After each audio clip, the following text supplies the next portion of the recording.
Yo, One Piece chapter 912, man. Yo, we gotta talk about this ending, man. This ending. Luffy not only meets Zoro, right? Not only does Luffy meet Zoro, but Luffy is just looking around. He's like, oh yeah, that Hawkins dude, yeah, I see him. Yeah, Kanemon said we don't need to cause any fuss. Is that right, Zoro? Totally understand, that's fine. Our choice is clear here, buddy. We'll apologize to them after we kick their ass. Yo. Yo, I miss seeing these two together, man. I miss seeing these two together. And like, what's so crazy about it is like, yo, like I said a few chapters back, man, I said, hey, you know, when all the Straw Hats, when they get together and they're laughing and they're talking, it don't feel forced. It don't look like, you know, Oda's just trying to give people dialogue. It feels so natural to see how they're flowing. And I know so many of you guys have told me, like, there are times where like the Straw Hat get together chapters are one of those chapters where, you know, you guys kind of say, oh, this is old, I don't like it. I enjoy the moments like this because it says so much about the character development. It says so much about the characters in general, the way that they just effortlessly play off of one another. I can definitely say the way that Oda is starting off this arc, the way that he's starting off Wano by having Luffy and Zoro just get into some shit right from the jump. This is interesting. This is very interesting. My interest is peaked now. You know, I feel like I've like built up this super high expectation for Wano because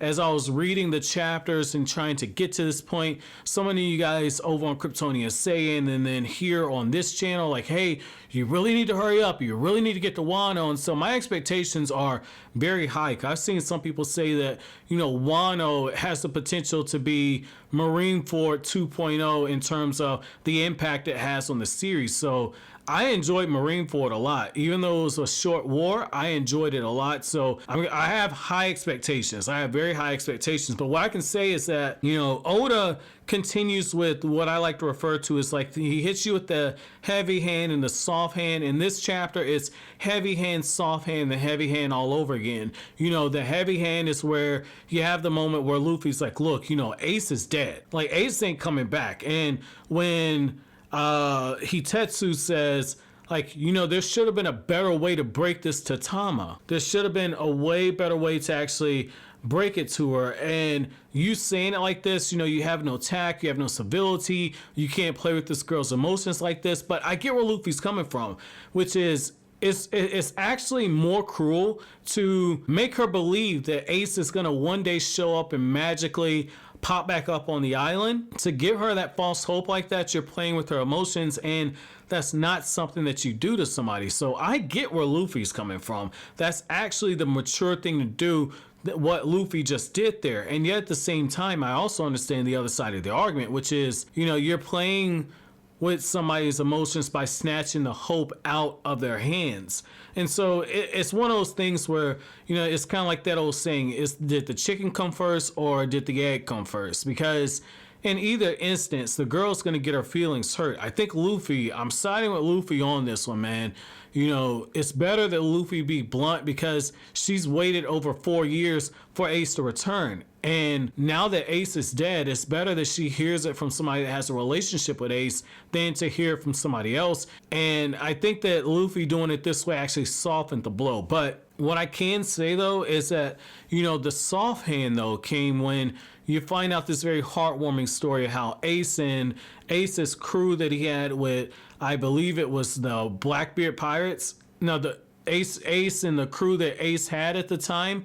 Ace washes up on the actual shore, and Ace is looking around and he's like, yo, they got me tied up, they're eating all my food. But he surveys the situation and he realizes that these people, they're starving, they're in need, and in exchange, Ace just breaks free of the ropes, and he says, like, look, we'll call it even if you can just show me where I can get some good dessert. And you know, Ace and his crew, they stay there on Wano for a while. So again, this is Oda kind of just building in some stuff right here. Like, I'm gonna be curious to see if the anime actually fleshes this out, because like I wouldn't mind a filler arc on this where, you know, you get to see some of Ace's exploits with what's going on in Wano, because like that's beautiful. That's beautiful that, you know, Ace does that, and he's telling he's telling O-Tama, like, look, you know, once you become a powerful, bewitching Kunoichi, I'll allow you to join my crew. It's kind of like paying homage to what happened in the East Blue with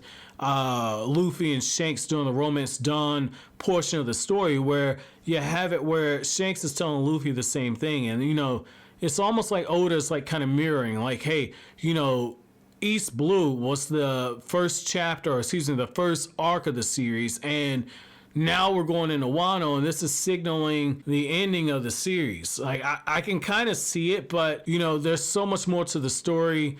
Just based on where we're at, there's so much more that hasn't necessarily been kind of fixed. So unless all the 4 emperors are going to show up in Wano, I don't see this being the final arc. But what I can say is that this is a nice little homage to the very beginning of the series. And, you know, for me, you know, that's one of the things I kind of wanted to see Luffy inspiring the next generation of pirates. So in this case, to have Ace be the one that inspires this little girl, I think that that's very befitting right there. That's very befitting. Again, I wanted that for Luffy, but I'm okay that it's actually Ace that does it, because, you know, through Death, you're seeing Whitebeard and you're seeing Ace through a different scope. So that was good writing on that end. That was good writing. I like how Luffy gets his samurai gear and Luffy's walking around in the kimono. He's got the sword. Apparently this is the cursed sword that we had heard reference to before, but you know, Kitetsu tells him, like, look, you know, dress the way you are, you're gonna stand out. You know, take this girl.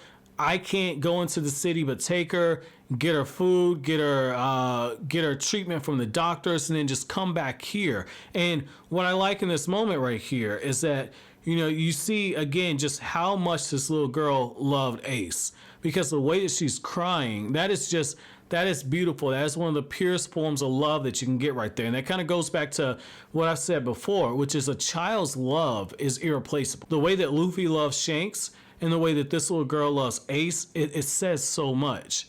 It says so much. And you even see it with Luffy in the sense of Shirahoshi has a childlike innocence, and Shirahoshi, as well as Rebecca, there's a deep love for Luffy as well. So this is good to see this actual theme kind of continuing. You know, there's something going on here in terms of with the different animals that we have here on the island, because you got a shark and a crocodile together. Luffy's like, yo, I want to go ahead and boil these things, and you find out you can't, because the meat in this land is unedible because the water itself is poisonous. And you know, Zoro's is like, hey, I've been surviving off of beer and meat, and like, hey, no wonder my stomach is upset right now. Like, these dudes got lead for stomachs, man. I'm not sure how the hell they can handle all that. Like, I know for me, like, I haven't ate fast food in so long. Like, if I eat like a Big Mac or something, it runs my stomach off. So I can't even imagine eating meat that's been poisoned. That is absolutely insane, man. But you know, my chapter question to you guys, since this was a very short chapter